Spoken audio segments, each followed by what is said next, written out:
আর এটা বিগত অনেক বছর থেকে এই অবস্থাটা, এই রাস্তাটা তো ঠিক হচ্ছে না আর কোনো সময় না। মানুষের চলাফেরা করতেও পারতেছে না, গাড়ি ঘোড়া যাইতেও পারতেছে না। এটা হাঁটু জলের উপরে থাকে বৃষ্টি হইলেই। হ্যাঁ, বৃষ্টি হইলে, যে কোনো বৃষ্টি, একটু বৃষ্টি হইলে এটা জল বাইরে থাকে।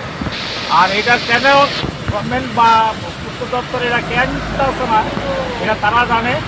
আর জনসাধারণের তো দুর্গতি আর অন্ত নাই, জনসাধারণের দুর্গতি অন্ত নাই তো এই জায়গাটা। এটা না হলেও চলিলাম অনুকূল ঠাকুর আশ্রমের সামনে, জাতীয় সড়ক কোঅপারেটিভ ব্যাংকের সামনে আর কি। জলের সংকটও পড়ে, এইটা কত জল তারা ঘরে বাড়ি সব উঠতে দেবো। আমরা চাইতেছি এটা যেন উৎসাহ করে দেওয়া হয়।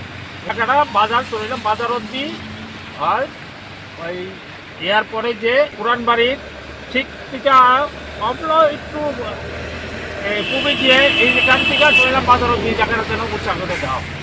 শরীলাম অনুকূল ঠাকুর আশ্রমের জন্য ভয়াবহ অবস্থা।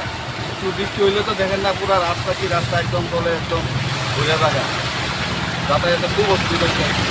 অনেক বছর থেকে হয়েছে এই হইলে দেখেন না পুরো জলের অবস্থা হয়ে গেছে।